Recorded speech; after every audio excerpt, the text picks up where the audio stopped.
Hello, good evening, and welcome to the Late Night with Monica Price. I'm very, very delighted to say I have a very special guest with me this evening. This is a band that hail from Nashville, Tennessee, and I've had the pleasure of seeing them quite a few years ago, but it's wonderful that they've been managed to join me this evening. We've got Michael, Jake, and Ryan, who form the band LEVON. So hi, Hello, guys. Monica. Thank you so much for Hello, having lovely us. to see you. Have a wave from the pond. Great to see you as well. It's been Oh, far it's too long. far too long. You know, this damn pandemic, we've had enough of it now. We need to get on with our lives, get back in the studios. You know, guys, it's just so wonderful that you can join me. It's such a shame that you weren't able to join me in the studio, but this is better than nothing. So I'm very pleased that you're here. Yes, Now, thank you. We're always happy to talk with you. yeah, oh, it's just so great. Now, you've been doing such a lot of things. I mean, you really are going from strength to strength. You've been touring with Willie Nelson, legend that he is, and more recently REO Speedwagon. So, guys, what have you been up to? What has it been like? Well, we have been in a different gear as a band for the past several months. You know, we've been focused on our content, focused on our writing, and we've gotten better at co-writing together, I think, since this has all began. And that's one thing that we've really, a positive that we've gotten out of the COVID situation. It's funny because the COVID situation's probably given you more time to write, hasn't it? More time for a lot of things, Yeah, Monica. there's been a lot of getting out of our comfort zone. Some of those things we don't want to do anymore. We want no more time because we want a packed schedule. That's what we need. Right. Yeah. Right. But, now, how have you been writing? Do you write together? You know, using these wonderful powers of social media, or can you get together? How's it been? Sometimes we're all in the same room. A lot of times it's like we're doing right now, just a Zoom call, and we'll switch ideas over there. Michael will send a voice memo in the middle of the night or something. It's just a different idea to work with. So pretty much any way that we can all write in any form, that's what we're doing. And do you, are one of you kind of the writer and one of you provides the melody, or how does it work? I think most of our ideas have kind of started with Michael's a melody idea or a lyric idea. Awkward voice memo. From voice memos in the middle of the night or what have you. But I mean, songs happen 100 different ways, you know, different combinations of us or one or two of us with another friend co-writer or however. It's never the same. I wouldn't have expected us to work well on Zoom, but it's been oddly productive, and it really does. Sometimes it feels like we are all in the same room, you know, and music has there's no right way to make it, no wrong way. So it's like, it's been a new way for us to create, and luckily we have been able to get it together a lot. You know, we keep the amount of people we're seeing to a minimum, and we've pretty much stayed in our own little LEVON bubble, so to say. Bubble. And what a wonderful bubble to be in. But what were you doing, guys? So before COVID hit, now obviously at the beginning of the year, you were releasing some music, and you were also on tour with REO Speedwagon, weren't you? We were having so much fun with this band, their crew, the whole REO family. I mean, we know everyone's first name, we know their background, we know what they're gonna steal from the catering section before the concert. I mean, they really have embraced us and opened up their arms to us. And it's just been one of those priceless, they're like a big family. Yeah. It's a big family, and we were up in all the way in Bismarck, North Dakota, playing a show with them. It's 10 degrees outside. Yeah. We're sleeping in the Winnebago with our space heater. Oh. You know, it's just, you wouldn't change a single thing. And we miss playing shows like that and getting to just see unbelievable raw talent, you know, decades in the making. I was going to say, I mean, they are a very iconic band. I mean, you know, very well known around the world, aren't they? They're a global band. And it must have been, you know, you must have been feeling very proud to be part of that tour. And, you know, but I'm assuming because of the COVID, everything got cancelled or put on hold. Yeah, we had a few more shows scheduled that were that were they did, canceled. just had to be canceled. We got 2 or 3 shows into our run with them, and then everything kind of got canceled after that. So we got a little taste of it at the beginning of the year, but all gone. And what will happen now, Ryan? Will you continue to go with them on the tour when they start? I'm assuming 2021. There are some dates that have been rescheduled into next year. Whether or not they can actually happen, I guess, kind of remains to be seen. But we are scheduled for a few dates with them in the upcoming year. Oh, that'd be great. Monica, there's a little story behind this white capo as You well. like stories? Tell me. We were so touched by how they treated us, even though we're such a small band from Nashville. We went in our tour van at the time, and we had this holy Elvis, like a Pope kind of Elvis coaster that was taped to the back of the van, so we would never get in a car crash or something. That holy Elvis was kind of like keeping us safe, and it was a memento that we gave to Kevin. And so Kevin in return gave us this capo with the logo. Look. He said he'd had it since like the 80s, so it's a pretty cool little. That's very cool. We had a little band exchange just to show goodwill, and somehow Ryan got the capo. You want to know how? Jake and I didn't get it. Here's how. He handed it to me, and I kept it. That's how I ended up with it. But did you take anything? Was there anything that you could have taken, Michael and Jake? What's going on? You should have. Right, a lock of hair or something. They got some set lists and some pics, I think.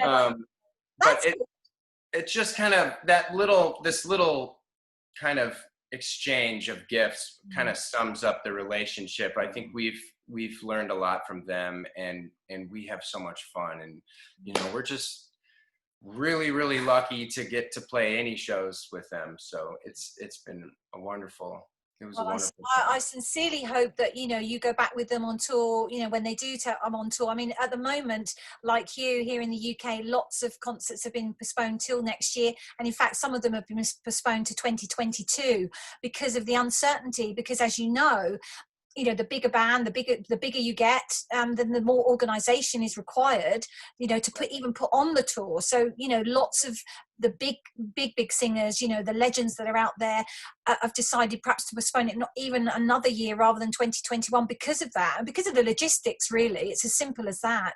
But I mean, what's happening in Nashville, guys? I mean, Jake, what is it like down on Broadway at the moment? Is anything open, or what's it like? Downtown is very different. I mean, music venues are down to, I think, a quarter capacity. So most shows are sold out, but it's very different in there. And Broadway, the big strip it's also really different. And, the lines are longer because you can't have as many people in there. And the bands can have not masks on because they're singing and you got to be able to hear them. But pretty much have to have a mask on all the time. Unless you're eating or something. Yeah, the whole vibe is kind of just weird. Like we're kind of just getting by with it. And Michael, for you, it is going to be a different vibe, isn't it? And do you feel that when we come out of this post-COVID, there's going to be? How do you think the audience are going to react to you? Oh man, I mean, to play in front of any audience would be a huge deal for us. But I think people will trickle back. I don't think it's going to be like flipping or pushing a button. I think it'll take a lot of public trust and a lot of leadership to let people know that it's safe again. We can't wait for that day. It's also changed Nashville in a way of like, before you wouldn't co-write on Zoom or on FaceTime. It just wasn't as it wasn't something like as really personal of an experience. Right. Now there's like this new technology where people are sending the direct audio, like not the FaceTime or laptop microphone, but they're sending like the direct audio, like the actual of the session, and people are recording this way. I mean, it's really changed the way that that people are co-writing through this. Do you think that will continue?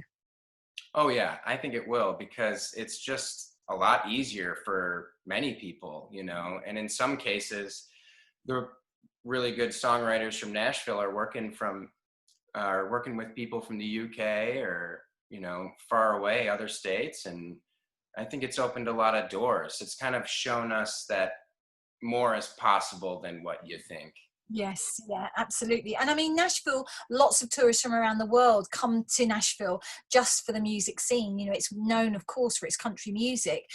You know, do you feel that that's going to change? It's a good question. It seems like tourism anywhere is going to be kind of halted for a little while, at least until people feel that they can go out and be comfortable in any sort of setting. So Yeah, because I hopefully it mean, doesn't affect. it's different over here because we've got a tier system, so it's different. You know, the way that we're working, it's different.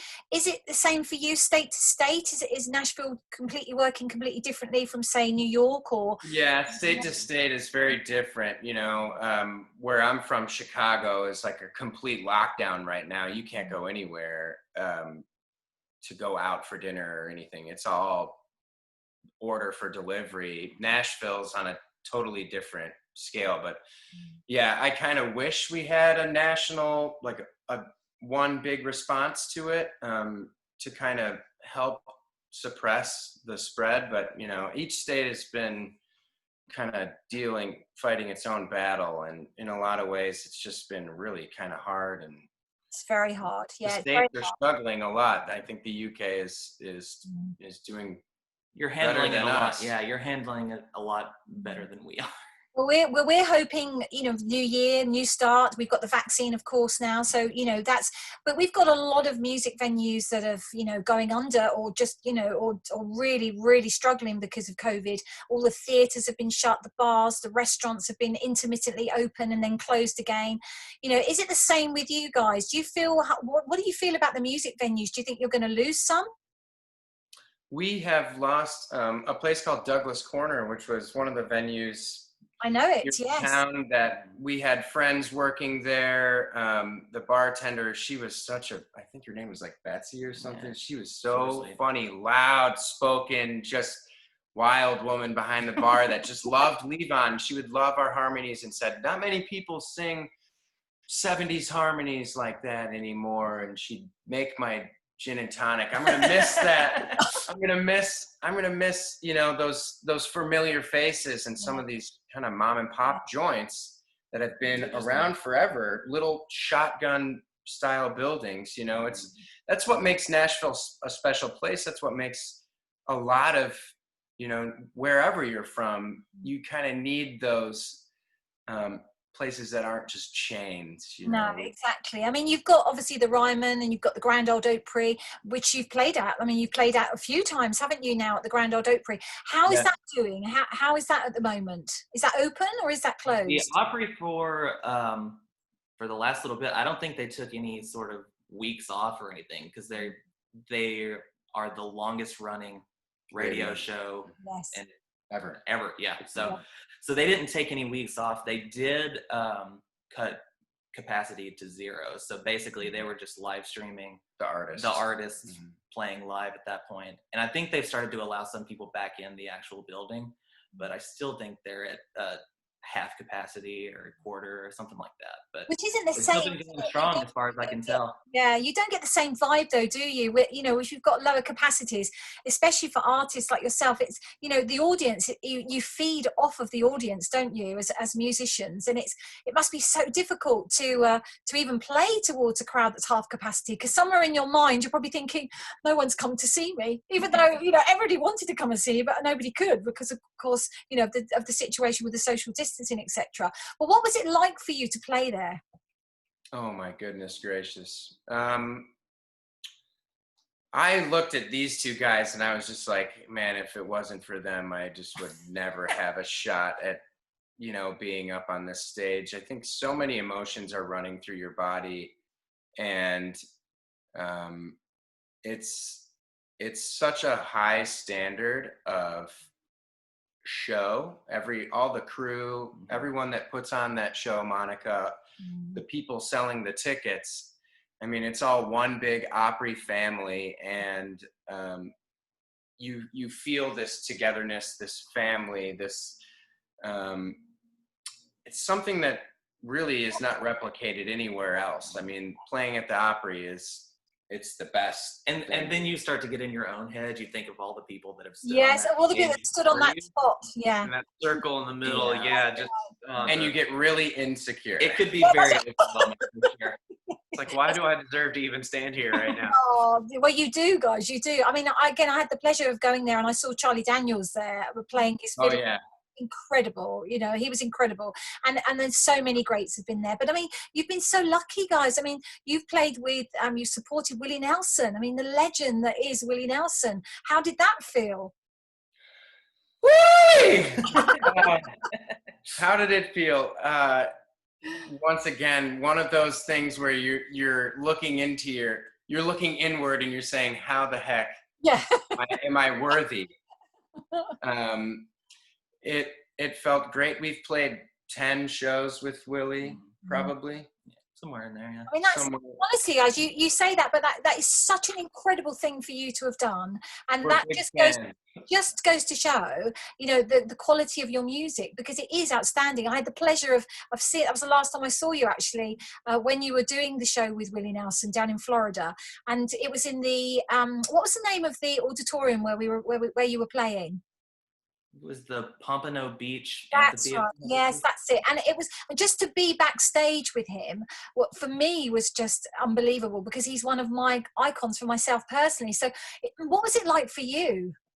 You took our butterflies away. I remember, because before we were playing, we were walking around and we got to That's we were right. playing that song "Too Many Hearts" for That's you it, and Barry. yes. That's right. and Exactly. so you really helped us. You distracted us from the nerves of from the everything, nerves. yeah. Yeah. But that was a special show. I remember the weather was really nice, and the crowd was really close for Very that close. show. And Very. we just like to take it in. We like to do our job and do our best. But the best part of getting to open for a man like Willie Nelson, an icon, is playing and then watching him and just having a ticket to the show. I mean, that's what our favorite thing is, And it's really like that opening for any artist. It's like we always stand on the side of the stage and kind of get to watch as fans, because I mean we love every group that we've opened for. So it's been a really cool moment for us to just kind of step back and learn all that we can from these very, very successful and great bands. And it was wonderful for me to see that Willie asked you to come on stage, and you just walked on stage and you actually sang with him. I mean, how did that feel? It's unbelievable. I mean, it's beyond expectations we ever could have had. Another time that we didn't really feel worthy, but it was happening, so we went with it. And it's a kind of a pinch yourself moment. It's all kind of a blur at this point. It's like we kind of blacked out in the moment. Yes. So there's pictures and video proof that we did it. So My dad happened to be at one of those shows where we got to sing with Willie. Yeah. And for me, I look up to my dad so much. I was just really, really happy that he could see something like that. I think it's one of those moments you'll never ever forget, and it's something that we'll tell our grandkids one day. No matter what happens to Levon in the future, we got to sing with Willie Nelson. Absolutely. That would be a T-shirt right there. Right, yeah. So, I mean, what an icon and what a humanitarian, he's outside of music, just what a great person. I think that's why he's such a legend and he's so iconic, because it's not just his music. He does so much more for charity. He's Farm Aid, he does so much more that people don't really know about, unless obviously you're into Willie Nelson, of course. But for you guys, you've been writing during lockdown. You've had some new music. You're going to be releasing, won't you, some new music next year? So you've written. What's the one you're going to release next year? Is it Gravity, or is it Wonder, or which one are you going to release first? I believe Gravity is coming out in January, so that one's going to start to lead the new release of music that we've got. Wonderful. Gravity I'm sorry, I didn't. No, I was going to ask you. Sorry to interrupt you. I was going to ask you. Did you write these in lockdown? Gravity was actually one of the songs that Jamie, our producer, had recently written and showed us, and we were listening to a handful of songs that we could potentially work on and write and stuff. And Gravity was one of his that we listened to once, and we were like already singing along to it. It was just really fun. And I think Levon has a lot of slower songs, a lot of slow dance, groovy stuff. And Gravity is the exact opposite. It's like a bowl in a china shop for us. Yeah. And it's just been a really fun one to play for ourselves. Yeah, exactly. Yeah, we started working a lot of these new songs up for eventually when shows do start to come up again, and we're really excited to get to do that one for sure. This one it's just a fun, lighthearted, dancey song. It's got like a little Santana feel, a little like Thomas, yeah, it's great stuff. Yeah. Well, that's great. And you obviously clearly enjoy still doing what you do. I mean, you've come so far from when I first met you. And in fact, Ryan, you just joined the band, hadn't you, when I first met you? Yeah, I'd probably been in the band for 2 or 3 months when I first met you. So it was a lot of feeling out of what the other guys were like at that point. Yeah. How to put up with us. Exactly. I mean, it must have been very difficult because you joined the band, Ryan. I remember you saying, it was just a couple of months, I think you just joined, and it must have been very difficult for you at first, but obviously quite clearly now you've got a very close relationship, all three of you. And do you think that's what helps you as a band? That's going to make you really tight as a band moving forward? 3 is a good number. I think there's never like a tiebreaker. Everything is always a positive. But yeah, a band of 4, there could be like a 2 and 2 voting process. And for us, you either know if your idea is good or bad real quick. I think it's really been pretty awesome having it kind of lean and mean and about our vocals kind of being one big vocal. A lot of our, biggest influences are bands that had harmonies where you couldn't tell who was singing what part. And for us to be able to just have the 3 of us, I mean, Jake is such a multitasker, like incredible with his feet going on the stomps when we need him, or, playing the bass, doing the drums with his feet, singing the highest notes you've ever heard, And Ryan is so technically proficient in more than just guitar, mandolin and banjo and stuff. And I'm just me. I don't really have a lot to offer. But like it's with the big voice and the charisma that you just want to latch on to every word he says. Yeah. So it all just kind of. But that's what makes you. That's what makes you a successful band, don't you think? And what's it been like for you? I'd like to ask this question to each of you, actually. So I'll start with you, Jake, if I may. What's it been like for you personally during lockdown? How have you found it? Honestly, it's been a bit of a burden because there's just so much monotony to it. Every day looks the same. I don't know if I did this the day before or if that was today. And so it really helps for me to be able to get out of my own house and out of the inside of my head and kind of go to one of these guys' houses and work on some songs there, or, just break up the routine somehow. Yeah, and the monotony, it's so monotonous, isn't it? Or it can be so quite monotonous doing what we're doing all the time. You kind of lose track of days, don't you, sometimes? Very much so. Yeah, and I think we all miss that just community aspect of life, being able to see other people face to face and not worry about things, and just hug. We're just so distant from people at the moment. It's so difficult. And how about for you, Ryan? What's it been like?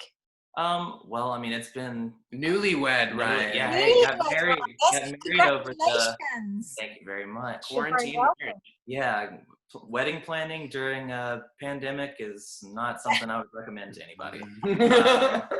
But there's been a lot of learning experiences of just things that we've never dealt with before, and kind of how to be able to live some sort of sense of normalcy in life amid everything going on. So it's been a very different process. There's been a lot of positives that have come out of it creatively and just kind of learning stuff about yourself. But I'm very much looking forward to being able to go out and do shows on the road and just kind of socialize with people. Yeah. Feel Just get normal. back to being normal, really, or whatever this new normal is going to be. And guys, what does the future hold for you? Obviously, you've got the new tracks now. You're not releasing an album, are you? You're releasing those as EPs. Is that right? Yes, it'll be individual tracks. We're looking at about one a month starting in January. And, you know, the last song that we released was back in February, Valentine's Day. So this is going to be one song a month. And we are just really excited because for us, it's been a while since we've been able to feed our fan base with new music. So, so there couldn't be anything cooler than us starting off the new year with like fresh new music, new vibe, all that good And do you think it's changed you as a band, you know, doing this, going through this terrible time that we've all been going through? But do you feel, you know, maybe your music has changed direction a little, or there's something else you've discovered about yourself that you'd actually like to write a different way? I think, yeah, I think, well, the new music coming out has definitely got a fresh feel to it. It's not what people are necessarily going to be expecting. I think it'll be a very pleasant surprise. I think this period for me is like kind of been a self-reflecting period where I've kind of been able to diagnose my shortcomings. What would you say? Shortfalls, my lack, things I'm lacking on. I think it's been a very good microscope on Areas to improve. work ethic and how to improve. And, you know, it's brought a lot to the surface. And I think we've gone through some big powwows as a band recently. And I think we're going to make it through this in flying colors and move forward. And we've learned a lot, you know. That's a You good just gotta take the positives from it. Yeah, I think you have. I think, you know, there's been so much negativity. It's wonderful to see that you're still here, you're positive, and, you know, and the future is going to be bright. I'm very, very sure. Now, you're going to do a little a cappella for me, aren't you? So what are you going to do? Oh my gosh, Monica. Oh, I'm so excited. Ryan has to tune the guitar real quick. That's fine. We can carry on chatting while he's tuning his guitar. But this is, and actually, this is a song that my sisters and I recently sang on Zoom for my grandfather on his bed. Who had a day left. I think he had a day left before he passed away, and we were singing "Oh Holy Night" to him. It's like one of his favorite songs. So I'm gonna try not to tear up during this. Don't make me tear up now. It could be me. But yeah, this one will go out to him. Wonderful. Mr. William Putney Hall, and this is "Oh Holy Night." And Monica, thank you so much for having us. You're very, always fun to get to talk to you. Wonderful, actually wonderful, really, guys, really wonderful to see you. But we'll do the a cappella, and I'll chat to you a little bit more after. Okay. Oh, holy night, the stars are brightly shining. It is a night of our dear Savior's birth. Long lay the world in sin and ever pining, till he appeared and the soul felt its worth. A thrill of hope, the weary world rejoices, for yonder breaks a new and glorious morn. Fall on your knees, oh, hear the angel voices, oh, night divine, oh, night when Christ was born, oh, night divine, oh, night, oh,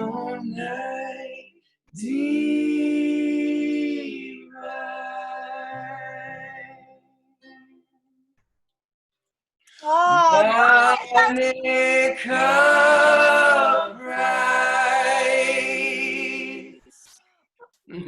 I love you. Thank you so much, guys. Honestly. And I am so sorry for my coffee breath. I have just coffee breath right now. I'm very apologetic in a Christmas way. In a Christmas way. Sorry. I can't smell that, so that's cool for me. I should have had my mask on. Guys, it's just been so lovely to see you. Really, it has. And I can't wait to see you here in the UK, or indeed me coming over to Nashville, Tennessee again to see you out there. We'll I be wish waiting you for all you. the best. I really do. Thank you, you very Monica. much. And we're so honored to be here on your show, and just shout out to everybody listening. Thank you so much. And till next time. Until next time. And bientôt, as they say. Take care, guys. I'll see you really soon, okay? Thank you, Monica. Bye. Cheers.